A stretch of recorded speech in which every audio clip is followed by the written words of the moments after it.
she's never been on the treadmill before, so this will be her first experience. So hopefully we can actually have her give us some bad behaviors. That way I can show you how I troubleshoot and problem solve through some things.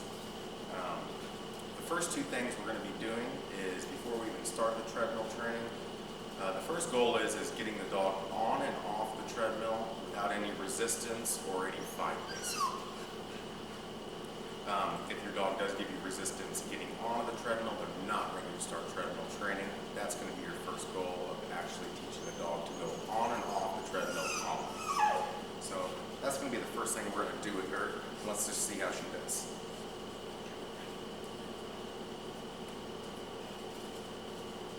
She walked up very, very calmly. I put a little bit of pressure to get her up here. So I want her to know she's going to stay on here unless she's released. Okay. And then I'm going to take her off. And I'm going to repeat this process until I don't have to put any pressure guiding her up to the treadmill. Okay. Still just a little bit of pressure.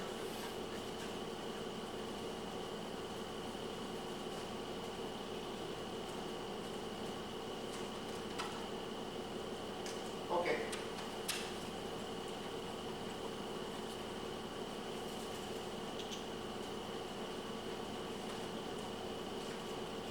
There we go. That's what we're looking for. That time, I didn't have to put any pressure on. She voluntarily walked up on to the treadmill. A lot of dogs, a majority of dogs don't have any issue with walking up on the treadmill, but every so often you'll get a dog that's just terrified of walking onto the treadmill. So if that's the case, that's where your training is going to start. You want to get the goal is to get the dog to walk on and off calmly. Now how do we do that? Basically all I would do is this exact same process that we just went through, where I take the dog on calmly, wait for her to calm down. If she is freaking out, I'm just going to wait for her to calm down here. Once she's calm, then I will release her off. I'm going to repeat that over and over again until she walks on a voluntary basis and in a calm manner. So once you can get your dog on and off the treadmill in a calm manner, the next thing we want to test to see how she does with reacting to the sound of the treadmill. So I'm going to release her off. Okay. Bring her back. Right next to the treadmill, I'm going to put her in a sit. And then I'm just going to turn it on.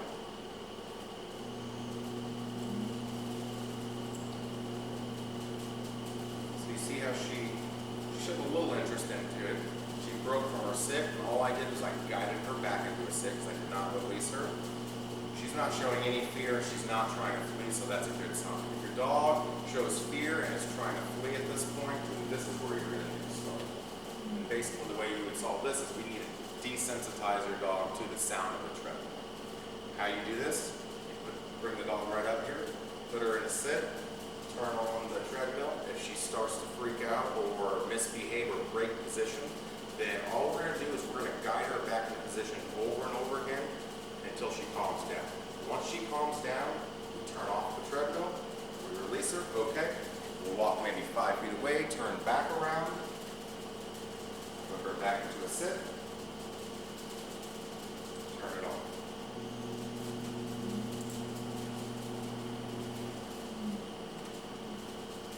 She reacted again. She's not showing me any type of fear or anything like that. So just her breaking that position when she hears the sound, that's not too big of a deal. But I'm just going to keep working her until she doesn't even break position. Okay. Sit.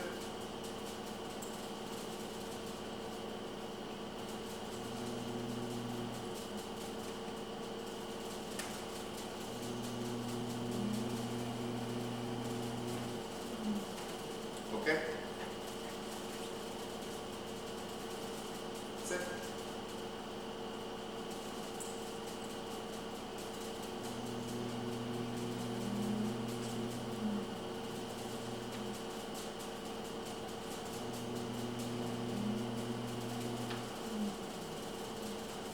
Okay. Sit.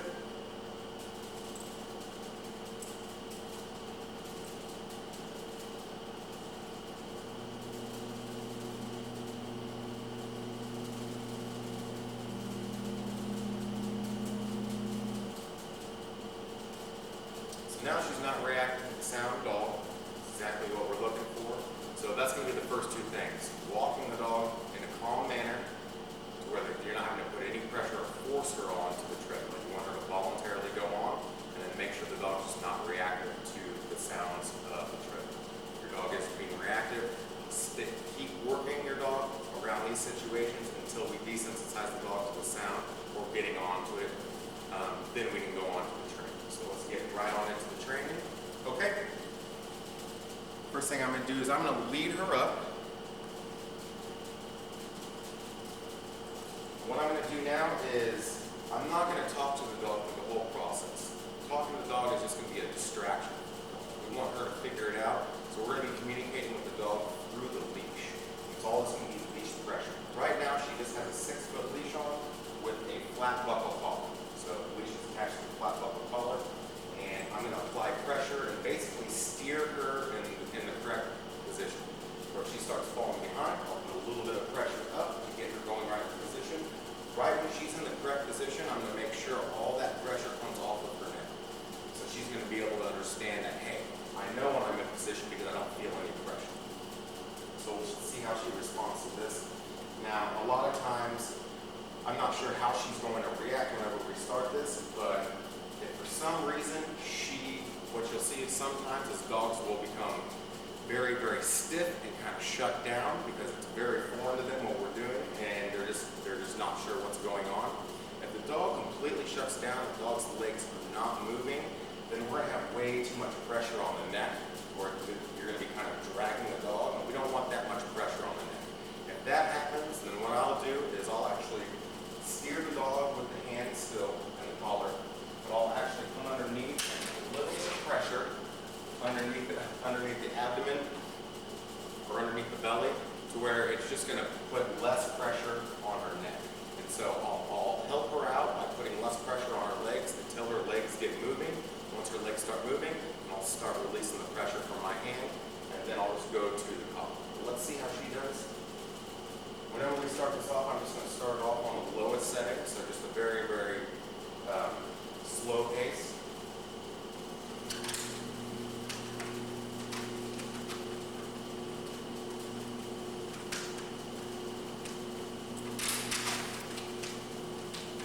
So she tries to go off to the left, to the right, to the back, and she's going to feel pressure. Right now, the leash is completely loose. There is no pressure on her neck. So she's actually doing really good, so I'm going to speed her up and get her going at a little bit faster pace.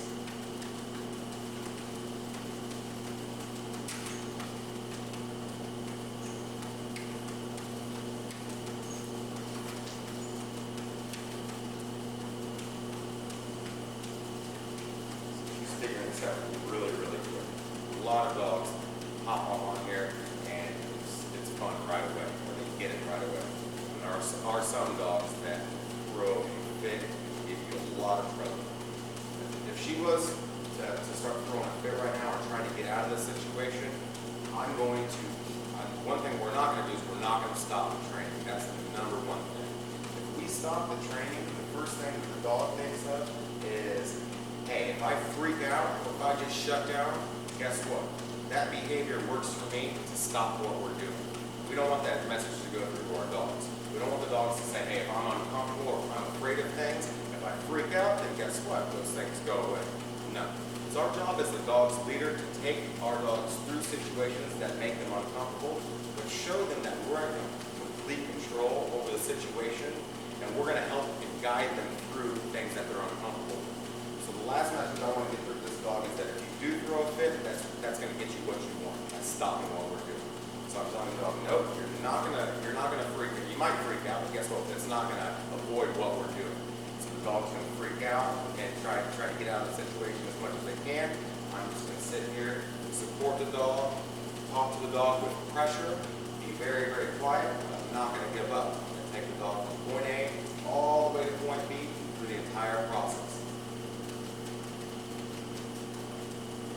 Huge leadership exercise whenever you look at it in that point of view, because your dog knows that you're in control of the entire situation. You're taking them through something that's uncomfortable. You're not allowing them to flee or run or freak out. You're saying, no, those behaviors are not allowed. You've got to go through this.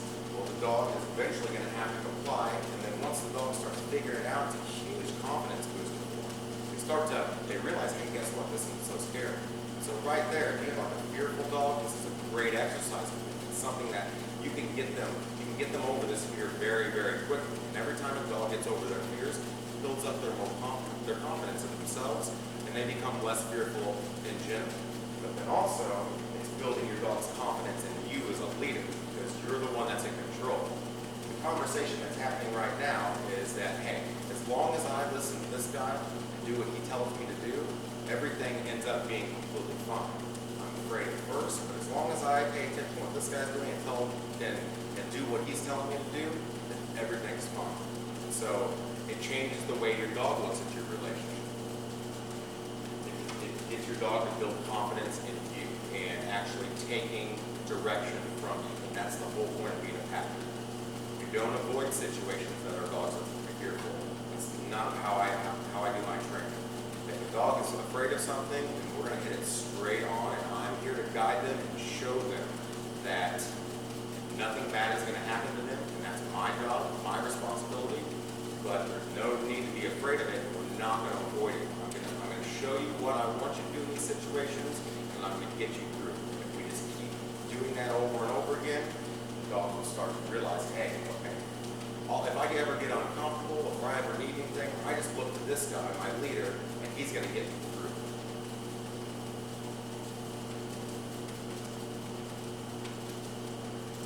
She's a rock star already. She's doing awesome.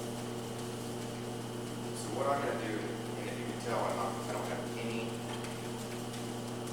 pressure. But there's no pressure on the leash right now. She's doing this on her own. She starts to back up a little bit. I'll put a little bit of pressure on, and then the pressure goes off once she gets back in position. For the most part, she's staying in position on her own. So I'm going to skip ahead just a little bit.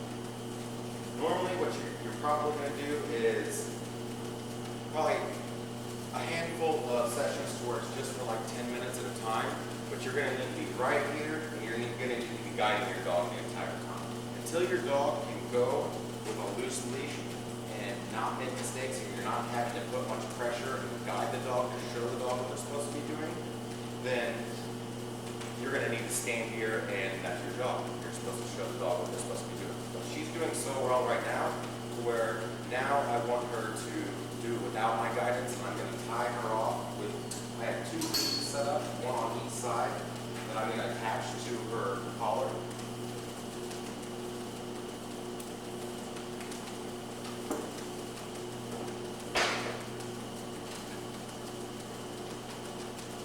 Now, I like the 2 leashes because it keeps her going straight. She tries to go to the left or right, then she's going to feel tension on each side, and it'll keep her going straight.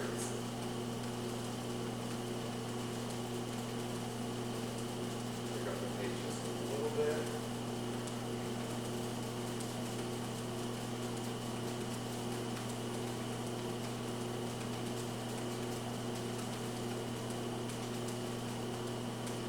She's doing extremely well right now, so I normally wouldn't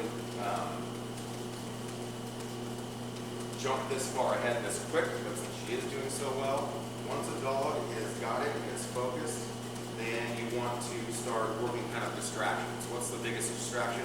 Me moving away right now. If I just take one step back, I'm not sure if you guys can see with the camera angle, but right when I move back, she starts looking over at me. So what I want to do is I want to start working on distance with her, where I want to start moving around as a distraction to where she's got to just stay focused on what she's doing. So I'm just going to start moving around, seeing how she reacts.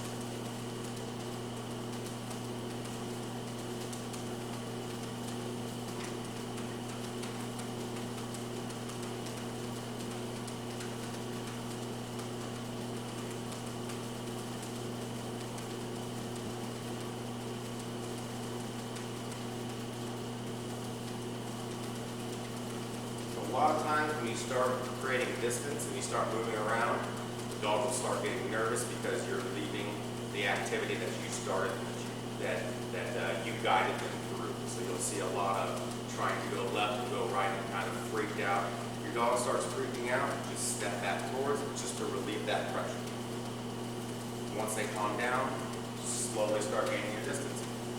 She's not worried about anything right now. She's not worried about me. So so I can move about freely.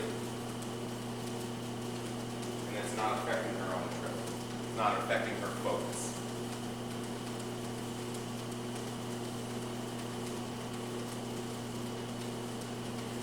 Normally, like I said, this is going to take probably about 3 or 4 sessions to actually get to this point, to where you can kind of move around. But once you do get to this point, this is the beauty of it, is you don't, whenever you put your dog on the treadmill at the time, you don't have to hear and supervise your dog while they're on the treadmill. You can just leash them up, turn it on. Yes, you do have to stay in the same room. You can't ever just have them completely unsupervised, but you don't need to be standing right next to the dog while they're doing this. You can go, like every morning, all the dogs that come here get for training get 2 treadmill sessions a day, once in the morning, once at night. So once I get the dogs out and get them fed, I come in, I put the dogs on the treadmill, I sit down at my desk and I follow up with clients and get some just office work done basically. But I don't have to be paying attention to them once they're already trained. Just attach them on, they get their workout done, I get my stuff.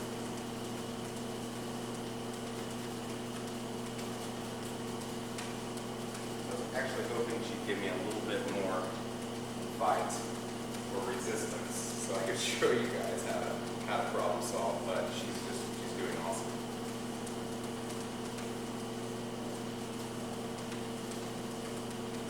Another common problem would be is right when you get the dog up, they don't put on the brakes and they'll actually go with the pace, but one thing we'll try to do is the second you relieve any pressure, they try to jump off one side or the other, and if they jump off, then you got to restart over and over again, and we're trying to do this all in one shot, where if your dog is the type that jumps off from side to side right away, then what I'll do is I'll have the leash in my hand where I'm still guiding the dog, and that's just basically the leash in this example would be to keep the dog from going too far forward or too far back, and then what I'll do is I'll actually stand up on the sides, I'll walk my way up to where I'm straddling the dog, I have the leash in my hand, and if the dog tries to jump off from left to right, I can just guide them with my legs, so I can keep them cradled and going in the right direction. Once the dog stops trying to go off the left and right, swing my leg around, go back to just how I showed you before with just the leash motion.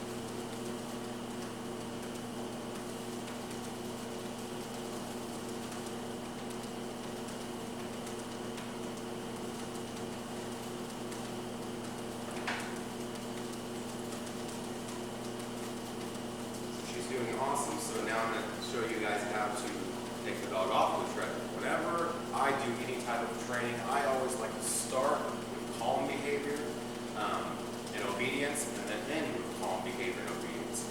Her mind's going right now, so it's going 1,000 miles an hour, trying to figure out what she's doing, and she's getting exercise. If I just shut it off and put the leash on her, I don't want her just jumping off in excitement. What I'm going to do first is I'm going to attach her regular leash.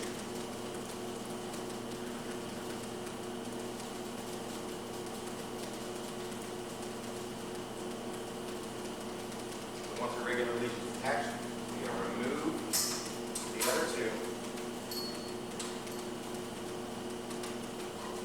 We're going.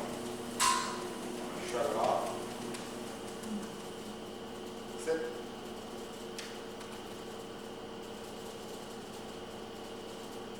Now she's calm. Now I'll release her. Okay. And that's treadmill training.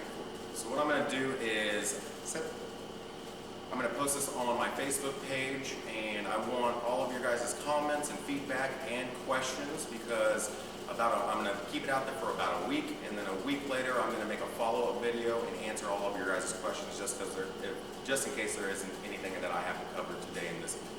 So I hope you guys enjoyed it, and I will see you soon.